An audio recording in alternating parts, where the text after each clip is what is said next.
Debat perdana Cawapres akan mempertemukan Muhaimin Iskandar, Gibran Rakabuming Raka, dan Mahfud MD pada Jumat 22 Desember esok. Ya benar sekali, ketiganya bakal beradu gagasan dan perang argumentasi tentang berbagai isu ekonomi terkini. Sesungguhnya apa yang hendak ditawarkan oleh para kandidat dalam debat, berikut laporan utamanya.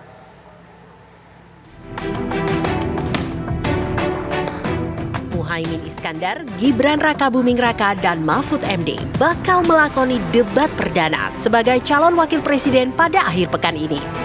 Ketiganya bakal beradu gagasan dan perang argumentasi tentang berbagai isu ekonomi terkini.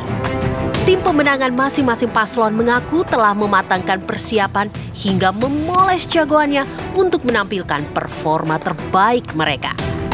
Maklum saja, KPU kali ini mengangkat tema debat yang lumayan berat, mulai dari ekonomi kerakyatan dan digital, investasi, pajak, hingga pengelolaan anggaran. Paling tidak ada 3 hal yang harus dikuasai. Pertama, tentu penguasaan materi terkait dengan isu-isu ekonomi. Itu harus dikuasai.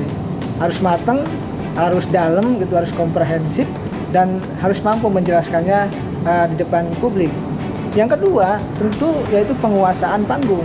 Bagaimanapun seorang cawapres atau seorang yang sedang debat itu harus menguasai panggung. Bagaimana misalkan gestur tubuhnya, lalu penguasaan terhadap audiens, lalu melakukan gimmick-gimmick, itu menjadi penting. Yang ketiga, tentu yang tidak kalah pentingnya adalah bagaimana kandidat cawapres bisa memprediksi pertanyaan dari moderator maupun dari lawan debat. Debat Cawapres kali ini pun diprediksi lebih menarik lantaran menjadi ajang uji literasi ekonomi dari 3 generasi. Apalagi tidak ada satupun Cawapres yang berlatar belakang pendidikan ekonomi. Gibran Rakabuming bakal beradu debat dengan Caimin dan Mahfud MD yang usianya terpaut puluhan tahun. Apalagi soal penilaian publik yang selalu meragukan kemampuan Gibran yang selama ini kerap menghindari forum debat. Masyarakat Indonesia menanti-nanti penampilan Gibran. Walaupun katakanlah ketika undangan debat di luar tidak hadir, yaitu hak dia, hak yang bersangkutan. Tapi ketika di KPU, maka ya bisa jadi Gibran akan menghadirkan debat yang bagus, yang baik. Karena bagaimanapun dia kepala daerah, tentu punya pengalaman dalam konteks berpidato, gitu ya, dalam konteks berkomunikasi dengan masyarakat. Dan kita lihat saja soal menghindar debat di luar, maka penilaian publik itu harus dijawab oleh Gibran dengan debat yang bagus, dengan debat yang berkualitas, dengan tadi perdebatan yang substantif, sehingga keraguan-keraguan publik itu terjawab oleh Gibran di debat. Publik berharap ketiga cawapres bisa menawarkan gagasan-gagasan yang otentik dan bukan hanya bisa mengkritik. Sesungguhnya, apa yang hendak ditawarkan para kandidat dalam debat?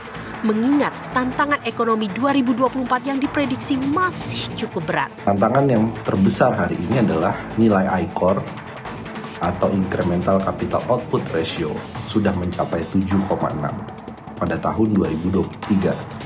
Sementara di awal era Pak Jokowi, angkanya masih 5. Ini menunjukkan bahwa ekonomi Indonesia adalah ekonomi yang makin berbiaya mahal, makin berbiaya tinggi, kita juga kehilangan daya saing. Nah, ini apa solusi yang bisa ditawarkan? Itu harusnya muncul di dalam debat cawapres. Selain itu, juga bagaimana dari segi fiskal, pajak ini rasio pajaknya bisa di atas 12%. Apa yang perlu didorong dari reformasi perpajakan? Apakah ada keberanian misalnya menerapkan pajak kekayaan? Bisa menutup celah pengemplangan pajak, penggelapan pajak. Ekonomi Indonesia saat ini memang tengah dibelit banyak persoalan. Selain pertumbuhan yang rendah, apa solusi yang ditawarkan kandidat untuk mengerem utang pemerintah yang terus menembus rekor tertingginya? Utang terus menembus rekor dalam sejarah tertinggi, sangat menjadi beban bagi ekonomi. Apa yang harus dilakukan terhadap masalah utang ini? Apakah perlu adanya renegosiasi utang misalnya kepada kreditur negara maju? Atau perlu mengurangi beban belanja pemerintah yang tidak efisien secara signifikan? Selain itu juga dari sisi hubungan antara APBN dengan APBD. Di era otonomi daerah masih banyak pemerintah daerah yang kesulitan mengelola APBD-nya. Masih terlalu besar bergantung pada transfer daerah. Sampai dengan permasalahan soal transisi ekonomi digital, menciptakan lapangan kerja yang berkualitas, UMKM bisa lebih banyak dilibatkan dalam rantai pasok digital, tidak terlalu banyak mengakomodir impor, itu pun juga hal yang perlu diadres. Debat diharapkan tidak hanya sekedar mengumbar jargon, tetapi harus diikuti dengan langkah nyata.